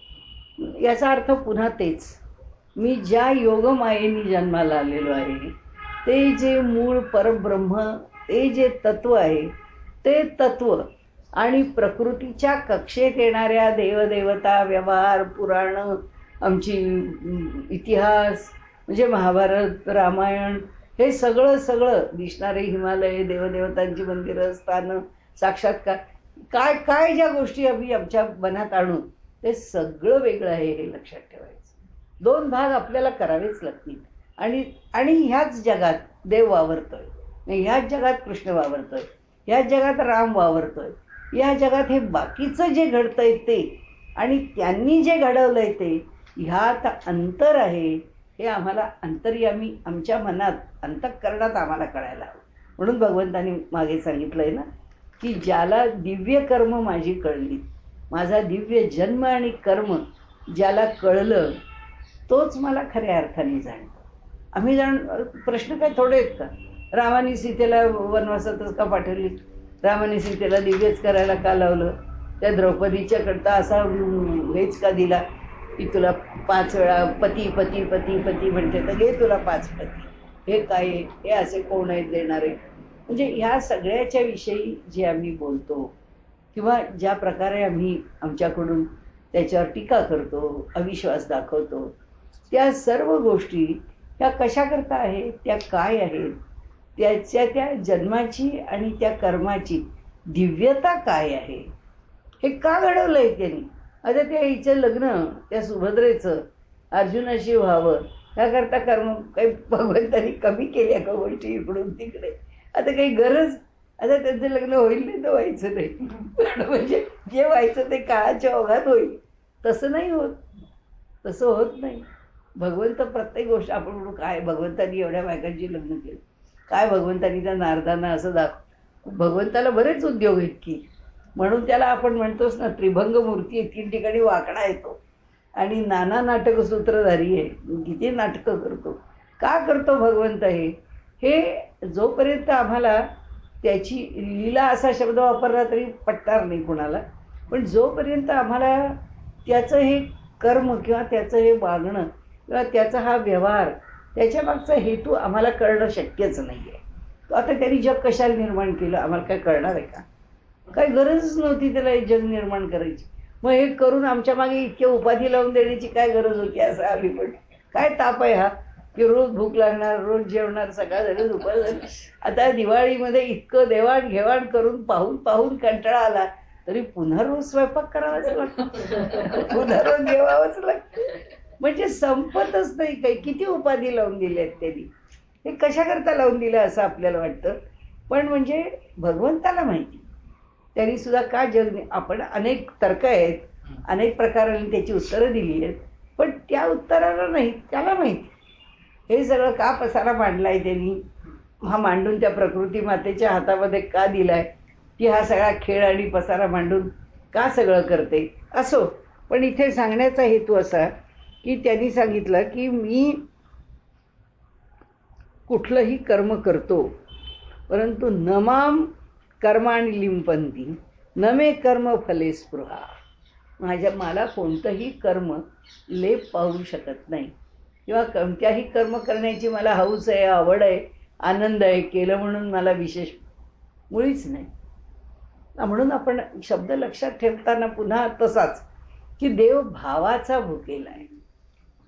भावाचा भुकेला म्हणजे काय, त्याला आमचा भाव म्हणजे त्याच्या अस्तित्वावरची आमची श्रद्धा एवढंच त्याला पाहिजे असतं. त्याच्याशिवाय त्याला दुसरं काही नको असतं. तो दुसरं कशाची अपेक्षा करत नाही, तो दुसरं काही मागत नाही. त्याचं कारण आहे भावाचा भुकेला का, कारण भाव ज्याच्या ठिकाणी आला तो त्याच्या अधिक जवळ गेला. आणि त्याच्या जवळ म्हणजे काय, त्याच्या मूळ रूपाच्याकडे गेला. त्याच्या मूळ रूपाकडे जाणं ह्याचंच देवाला कौतुक आहे ना, की देवाला वाटतंच ना की हा कितीतरी ज्ञानापर्यंत पोचला, हा कितीतरी आपल्या स्वरूपापर्यंत पोचला, याला आत्मस्वरूपाची याला ओळख झाली. हे सगळे शब्द तत्वज्ञानात वापरतो, पण हे इतकं साधं सोपं जर आपण लक्षात ठेवलं ना की तो जो आहे त्याला जाणणं, आणि त्याचबरोबर त्याला कशाची आवश्यकता आहे म्हणून या जगात तो आलेला नाही. त्याला म्हणे आपण म्हटलंच आहे ना की एकाकी न रमनते, त्याला एकट्याला करमत नव्हतं म्हणून त्यांनी हे जग निर्माण केलं. आम्ही सांगितलं, तो म्हणाला मला करमत नव्हतं असंही तो म्हणाला नाही, आणि माझ्या करमणुकी खातर हे जग काही इथे वर्ल्ड कप खेळायचं आहे कसं खेळत आहे मी त्याच्याबरोबर, असं कुठे आहे, असं काही नाही. म्हणून तो भगवंत सांगतात इतिमाम योभिजानाति कर्मभीर नस बध्यते. आणि हे जो जाणतो त्याला कधीच कर्माची बाधा होत नाही. त्याच्यापर्यंत केलेलं जे कर्म आहे ते त्याला कधीच लेप पावत नाही. म्हणजे थोडक्यात त्याचा सगळ्याचा अर्थ काय झाला, भगवंत जे सांगतोय त्या म्हणण्याचा एकच भूमिका आपल्याला दिसते की तो म्हणतो मला यथार्थपणे जाणण्याचा अधिकाधिक प्रयत्न करा. म्हणजे इंग्रजीमध्ये जसं बीटिंग अराउंड द बुशेस म्हणतो ना, तसं मला सोडून इकडं तिकडंच काहीतरी शोधायचा प्रयत्न करू नका. थेट मला शोधायचा प्रयत्न करा, थेट माझ्याकडे येण्याचा प्रयत्न करा. तुम्ही नाही त्या गोष्टीत रमत बसू नका आणि ह्या सर्व गोष्टींना आपलंसं करण्याचा प्रयत्न करू नका. आता इथे जे आहे हा एक टप्पा इथे संपतो, कारण ह्याच्या पुढे कर्म अकर्म विकर्म वगैरे याच्यामधली जी सगळी गडबड आहे की जसं गीता ही कर्मपर का संन्यासपर किंवा ज्ञानपर का भक्तिपर अशा कशाचीही उत्तरं जशी आजपर्यंत अनिर्णितच आहे, तसंच कर्म कशाला म्हणावं, अकर्म कशाला म्हणावं, विकर्म कशाला म्हणावं हे आजपर्यंत अनिर्णितच आहे. पण त्याच्यावर आपला प्रत्येकजण काहीतरी बोलतो, चर्चा करतो, कुठल्या तरी निष्कर्षाप्रत येतो. तसं आपण पण काहीतरी त्याच्यावरचं मतप्रदर्शन 4 लोकांचं ऐकून एक छोटंसं करूया, एवढंच पुढच्या वेळी. परंतु आत्ता विषय आहे थोडासा, तो चातुर्वर्ण्याचा थोडा विषय आहे की भगवंतांनी चातुर्वर्ण्य निर्माण केले, पण तोच सांगतो की गुणकर्मावरती ते आधारित आहे. आज परिस्थिती आपल्याला कळत नाही, त्याचं गुणकर्मावर आधारित असणारं त्या चातुर्वर्ण्याचं काय स्वरूप होतं. कारण आता काय झालं, कर्मप्रधानता निर्माण झाली आणि कर्मावरती जाती ठरल्या, गुणावरचा भाग त्याचा बाजूला झाला. कारण ब्राह्मण ब्राह्मणाचं कर्म करत राहिला, क्षत्रिय क्षत्रियाचं कर्म करत राहिला, वैश्य वैश्याचं कर्म, शूद्र शूद्राचं कर्म, आणि त्यामुळे ती कर्म करत राहिली माणसं, आणि त्या कर्माच्याच अनुषंगाने किंवा त्याच्या अनुरोधानेच त्यांचे वर्ण ठरले गेले. आणि गुणांनी कुठं ठरले गेले, म्हणजे गुणांनी कळतच नाही. आज फक्त एवढंच आहे, गुणांनी आम्हाला कुठे कळतं की तो कोणत्याही जातीपातीचा असू दे, आता व्यवहारामध्ये पात पण आली, नुसती जात नाही राहिली. कारण कुठं लग्न झालं न लग्न झालं, मुलं कशी जन्माला आली, ती औरस आहेत का अनवरस आहेत, त्याच्या पुष्कळ गोष्टींमुळे जातीबरोबर पाती आल्या. म्हणजे ते वंश आले की त्या घराण्याशी जोडलेले वंश आहेत. आता कितीतरी गोष्टी येतात ना, आपण पाहतोच की माहीतसुद्धा नसतं. कितीतरी अलीकडच्या काळात तर आपल्याला कळतं, एखादी कोणीतरीच मुलगी येते, परदेशातून येते आणि माझे वडील आहे म्हणते, अमुक आहे तमुक आहे. नाही, त्या कुटुंबाला माहीत पण नसतं यांची कोणी पत्नी तिकडे आहे, कुठे तिकडे संसार आहे, मुलं बाळ आहेत. ते सगळं इथं काही कल्पना नसते आणि मग ते सगळं उभं राहतं. म्हणजे आता अशा जाती आणि पाती याच्यामध्ये विभागलेलं मनुष्याचं कुटुंब जीवन जे आहे, ते कुटुंब जीवन आपल्याला कळत नाही. त्यामुळे आता जितकं खाली उतरलो आहे आपण जातीपाती, पण आपल्याला जर नुसतं ह्याच्या वर्णापर्यंत जरी विचार, आजकाल एक खूप चांगला विचार आणतात की हे जे सारखं तुम्ही आम्ही, हा ब्राह्मण, हा मराठा, हा म्हणजे माळी, हा साळी किंवा बहुजन समाज किंवा भटक्या विमुक्त जाती, हे असं करत जे त्याच्यामध्ये त्यांनी आणलं आहे, ते म्हणतात की आता असं तुम्ही काही ठेवूच नका. आता हे जे भांडण आहे, या भांडणामध्ये 4च वर्ण करा. ते ब्राह्मण, क्षत्रिय, वैश्य आणि शूद्र. आणि क्षत्रियामध्ये कोणाकोणाला टाकायचं, ब्राह्मणामध्ये कोणाला, पण हे सगळं नुसतं म्हणणं आहे. आता ती जात आणि पात ब्रिटिशांनी इतकी घट्ट करून टाकली आहे की मनुष्य त्याला विसरणं, त्याला फार वेळ लागेल आणि ते अवघड पण आहे विसरणं. आणि त्यामुळे आजच्या क्षणाला तरी की कर्मप्रधान जाती व्यवस्था दिसते आपल्याला. आणि ह्या जाती व्यवस्थेमध्ये दोष किती होते माहीत नाही आपल्याला, पण दोष किती होते त्यापेक्षा ब्रिटिशांनी त्याच्यामध्ये दोष निर्माण करून दिले हे मात्र खरं, की सगळंच खरं होतं असं नाही. अत्यंत खोटा इतिहास याच्यामध्ये लिहिलेला आहे. त्यामुळे आता जो समाजामध्ये सत्य इतिहास पुढे आणण्याचा ते प्रयत्न करत आहे की ज्या इतिहासामुळे, आणि एक चांगली ज्याला आपण क्रांती म्हणू, ती आपल्याला आता यूट्यूबवरून पण बघायला, कारण यूट्यूबमुळे ना फार सोपं झालं आहे, लोकांच्या घरापर्यंत विषय पोचत आहे. तर आत्ता जाती व्यवस्थेच्या बद्दलचा जो खोटेपणा, त्याच्याबद्दलचे जे केलेले लोकांनी विकृत असे प्रयत्न, ते सर्व विषय समोर येत आहेत. फक्त एकच आहे की ज्या पद्धतीने भगवंत म्हणतात त्याच्यावरती आपल्याला काही बोलता येत नाही. तर गुणकर्म विभागशः आपण पाहतो तर एवढंच पाहतो की समजा एक सांभार आहे, आता त्याच्याकडे तर तो ओबीसीच आहे किंवा बीसीच धरला, माझ्या मते ओबीसी धरतात तिचा, पण ओबीसी असं धरलं आपण, तर त्या चांभाराच्या ठिकाणी जेव्हा त्याचे गुण अत्यंत सज्जनता, अत्यंत प्रामाणिकता, अत्यंत सत्यावलंबन किंवा धर्मावलंबन असेल, तर तो त्या चांभारांच्या मधला ब्राह्मणच आहे. म्हणजे इथे जे गुणकर्म विभागशः आहे, आणि गंमत अशी आहे की त्याला समाजामध्ये मान दिला जातो. आणि तो आज नाही, आपल्या समाजामध्ये पूर्वीपासून मान दिला जात असतो. आणि म्हणजे त्याला लोक खाली वाकून नमस्कार करत असत.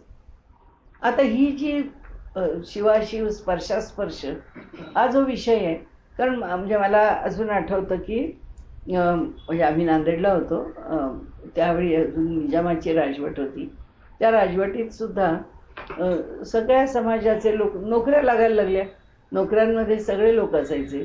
तर त्यामुळे एखादा असाच कोणी साळी माळी जर समजा असेल आणि तो जर चांगल्या नोकरीवर किंवा चांगल्या हुद्द्यावर असेल आणि ब्राह्मण आहे, तो त्याच्या घरी चपरासी आहे, म्हणजे पिऊन म्हणून आलेला आहे, तरीसुद्धा तो ब्राह्मण सकाळी घरी कामाला आला की तो पहिल्यांदा त्याला नमस्कार करायचा की हा ब्राह्मण आहे.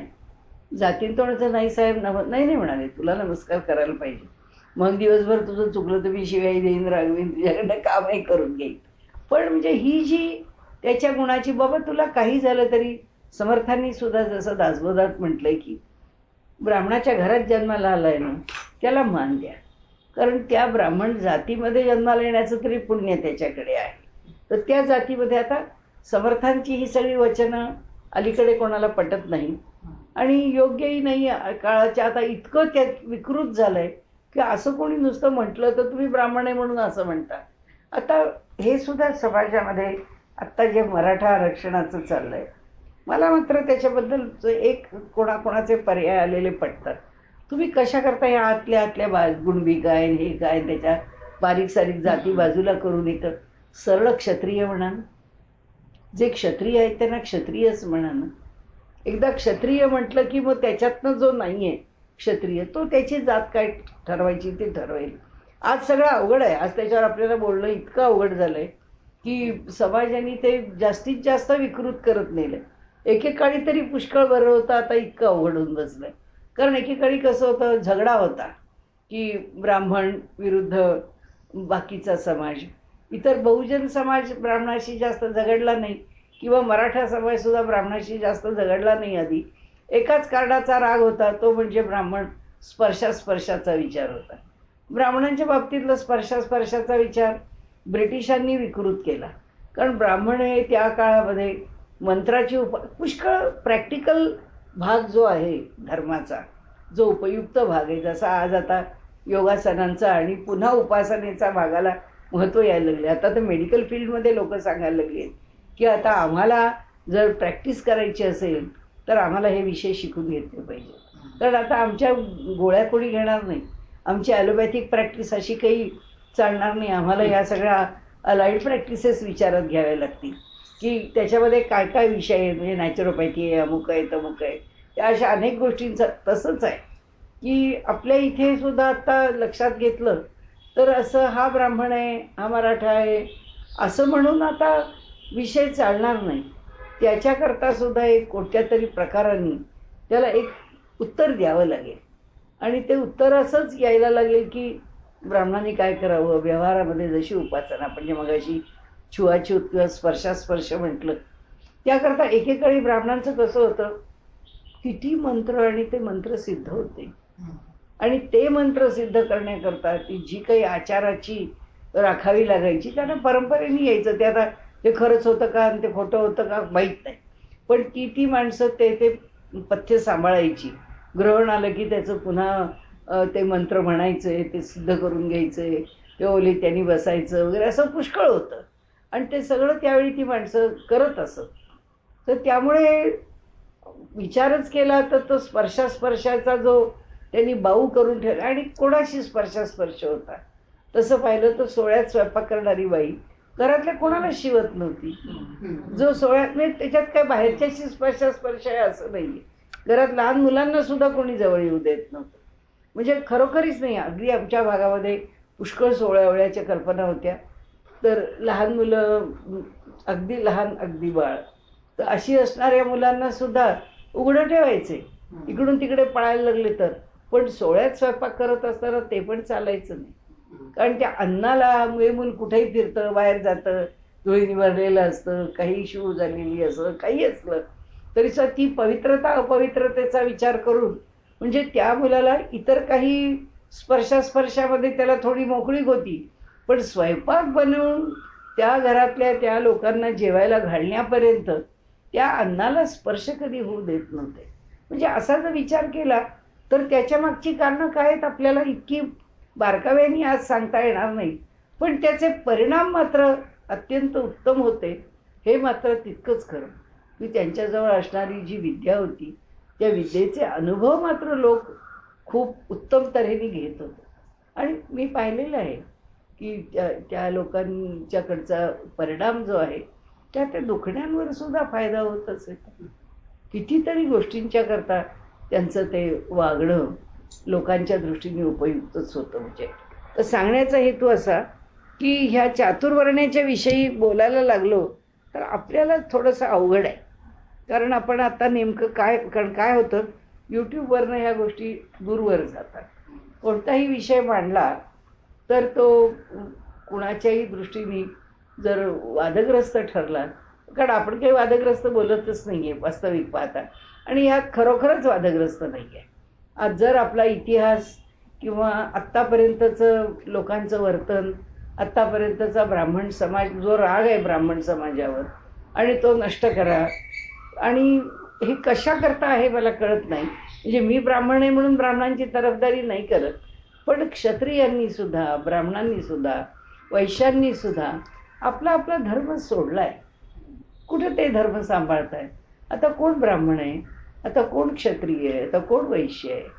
ज्या तऱ्हेने आमच्याकडे सगळे नियम घालून दिलेले होते त्या नियमाप्रमाणे तर कोणीच वागत नाही, ना क्षत्रिय, ना ब्राह्मण, ना वैश्य. आता सगळेच आपण शूद्र आहोत, कारण सगळेच जण आपल्याला कोणती ना कोणती तरी कला मिळवायची आणि त्या कलेच्या आधारावरती पोट भरायचं, याच्यापेक्षा काही नाही.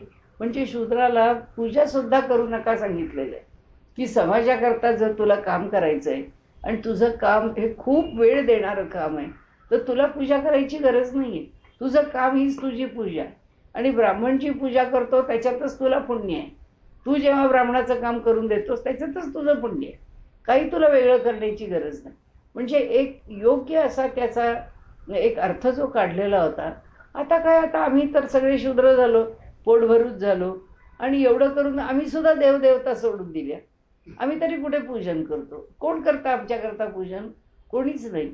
आता जेव्हा समाजामध्ये जाणवायला लागलं की कुठेतरी, आता आजचा जो पॉप्युलर शब्द आहे की पॉझिटिव्हिटी किंवा पॉझिटिव्ह चार्जेस कमी व्हायला लागले. घराघरामधलं जे पावित्र्य, प्रसन्नता, त्याच्यामुळे निर्माण होणारं एक घरातलं सामर्थ्य, ते सगळं हळूहळू कमी व्हायला लागलं.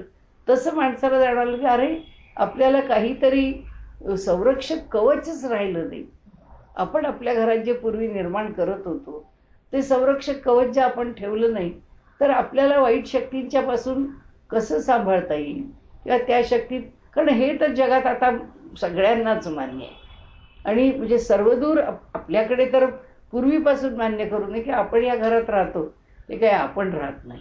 आपल्याबरोबर कितीतरी जीवात्मे इथे राहतच असणार, त्यांचं पण हे निवासस्थान आहे. त्यातले चांगले असतील तर आपल्याला त्याचा आशीर्वाद देतील, चांगले नसतील तर, म्हणजे आम्ही जर तितक्या उपासनेनी ईश्वराशी जोडलेले राहिलो, म्हणजेच आम्ही आमचं जर पॉझिटिव्ह सामर्थ्य जर आम्ही खरंच वाढवलं तर आम्ही पुष्कळशा त्रासातून बाजूला जातो. म्हणून घरातल्या वाईट शक्ती बाजूला जाव्यात, दूर जाव्यात, त्या घरात राहू नये, त्यांचा निवास राहू नये, म्हणून आपण अनेक गोष्टी करतो. आता आपल्याला कशाच्याच बद्दलचं सोयरसूतक राहिलं नाही, किंवा कशाचाच विधिनिषेध राहिला नाही. आता त्यामुळे वाईट शक्तींना सुद्धा घरामध्ये सहज प्रवेश आहे, आणि त्याचे जे त्रास आहेत ते भोगावे लागतात. पण हे आता असं म्हटलं तर पुन्हा अंधश्रद्धा म्हणतील. पण असं म्हणत असताना एका बाजूनी आता बाहेरही असंच यायला लागलं की आता उपासना करा, की उपासनेनी अनेक गोष्टी बऱ्या होतात. बऱ्या होतात म्हणजे काय, तुमची संकटं टळतात. बऱ्या होतात म्हणजे तुमच्याकडं वातावरण बदलतं. बऱ्या होतात म्हणजे काय, आपली परिस्थिती पालटते. म्हणजे हे सगळं जे काही आहे हे सगळं खरं तर काळाच्या ओघामध्ये आपल्याला कोणत्या निर्णयाला येऊ देत नाही. आपण नाही निष्कर्ष काढू शकत. त्यामुळे चातुर्वर्ण्यम मया सृष्टम गुणकर्म विभागशावरती गोळवलकर गुरुजींनी बोलल्यानंतर सुद्धा इतका गदारोळ त्यावेळी जसवंत सिंगनी माजवला होता. हा होता ना आपला खुशवंत सिंग, ह्याचे इलस्ट्रेटेड विकलीचे, ते खूप खूप झालं ते प्रकरण.